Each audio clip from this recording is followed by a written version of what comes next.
안녕하세요. 4급을 넘자 선거 발표회를 맡게 된 멘토 20학번 서진혜입니다. 지금으로부터 발표를 시작하겠습니다. 저희 첫 번째 진행 순서는 팀 소개입니다. 그래서 첫 번째로 저희 팀의 결정 이유에 대해서 소개를 할 거고요. 그 다음으로는 팀원 소개, 마지막으로는 저희 팀의 목표에 대해서 소개하겠습니다. 4급을 넘자는 어떤 팀일까요? 어, 중국어학과 학생이 반드시 넘어야 할 고비인 HSK 4급을 함께 넘어가고자 하는 결심에서 이 팀의 이름을 이렇게 선정하여 함께 멘토링 활동을 시작했습니다. 그래서 저희 팀원에 대해서 알아보겠습니다. 가장 먼저 저는 멘토 서진혜이고요. 20학번 중국어학과 학생이며 HSK 5급을 소유하고 있습니다. 그리고 저번 학기에는 멘토링을 하면서 멘토 경험도 있습니다. 그 다음으로는 멘티 박규현 학생입니다. 박규현 학생은 2021학번 중국어학과 신입생이며 HSK 4급 시험 경험이 아직 없습니다. 마지막으로는 멘티 이교진 학생입니다. 이교진 학생은 21학번 중국어학과이며 HSK 4급 시험 경험은 있습니다. 네, 그래서 저희 팀의 기대 성과는 가장 먼저 4급 어휘력을 향상하는 것입니다. 왜냐하면은 저희 HSK 4급이라는 시험이 언어에 관련된 시험이기만큼 4급 언어를 외우는 것이 매우 중요하다고 생각합니다. 그래서 어휘력을 향상하는 목표를 정했습니다. 그 다음으로는 긴 문장 듣기, 독해 가능하는 것입니다. 4급에서는 3급보다 조금 더 긴 문장이 많이 나오고 그래서 긴 문장을 듣고 해석하는 것이 가장 중요하다고 저는 생각합니다. 따라서 저희는 이렇게 목표를 정했습니다. 그 다음으로는 4급 문법에 대해서 익숙해지는 것입니다. 마찬가지로 3급에서 나오지 못한 문법들이 4급에서도 많이 나옵니다. 따라서 기본적인 문법에 대해서 알지를 못하면은 해석에 좀 더 지장이 있기 때문에 이렇게 목표를 정했습니다. 그래서 이 세 가지 목표를 차근차근 완성을 하는 과정을 통해서 HSK 4급까지 함께 이렇게 나아가고자 하는 목표입니다. 다음 진행 순서는 멘토링 활동에 대해서 소개하겠습니다. 가장 먼저 주차별 진행 내용, 그 다음으로는 구체적 진행 방법, 그리고 진행 성과와 마지막으로 마무리를 하겠습니다. 가장 먼저 표로 나타낸 주차별 내용을 함께 살펴보겠습니다. 이런 식으로 저희는 1에서 9주차 내용을 이렇게 표로 정리하였습니다. 한번 눈으로 살펴보세요. 네, 다음으로 넘어가겠습니다. 그래서 여러분들이 HSK라는 시험을 들어본 적 없는 학생도 있기 때문에 HSK랑 어떤 시험인지 제가 소개를 간단하게 하겠습니다. HSK는 제일 언어가 중국어가 아닌 사람의 중국어 능력을 평가하기 위해 만들어진 중국 정부 유일의 국제 중국어 능력 표준화 고시라고 공식 사이트에서 이렇게 정의를 하고 있습니다. 그래서 HSK 4급의 구성은 어떻게 되어 있을까요?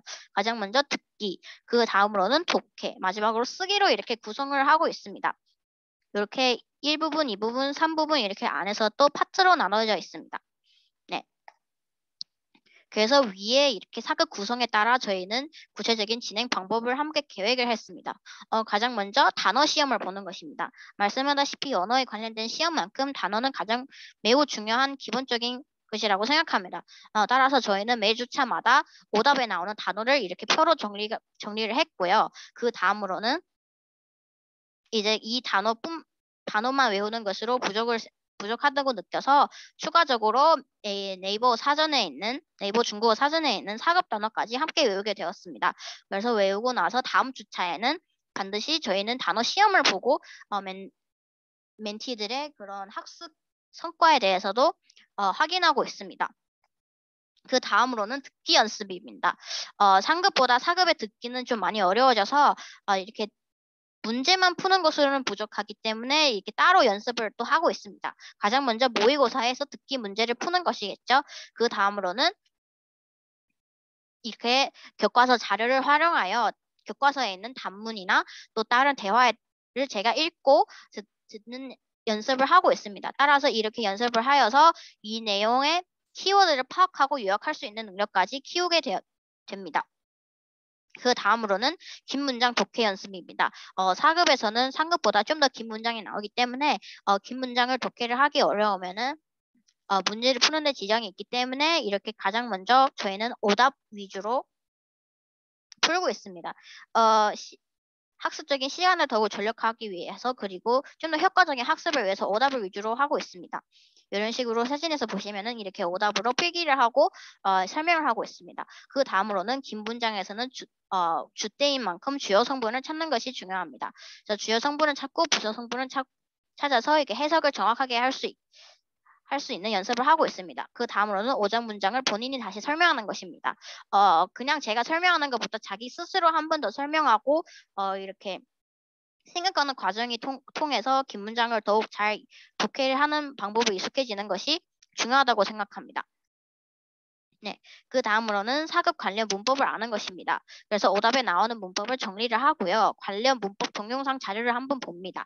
그래서 이런 식으로 이게 유튜브에 나오는 동영상을 같이 한번 이해를 돕기 위해서 같이 한번 봅니다. 마지막으로 이제 관련 문법을 본인들이 직접 이렇게 정리를 하여 정리를 한 문법을 통해서 또 본인이 직접 설명하는 과정을 거치고 있습니다.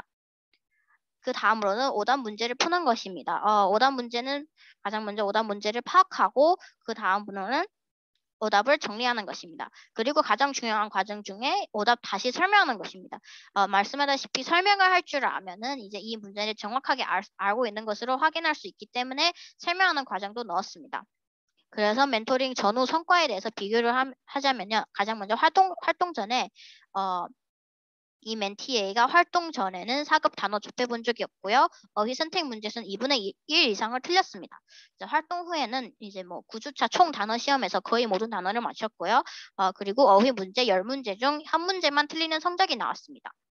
그래서 멘토링 전반적인 성과에 대해서 발표하겠습니다. 그리고 가장 먼저 어휘는 4급 단어 시험을 이게 9주차 총 시험을 봤었는데 90점 이상이 두 학생이 모두 90점 이상이 나왔습니다. 그 다음으로는 어휘 관련 문제 정답수가 반 이상으로 맞았습니다.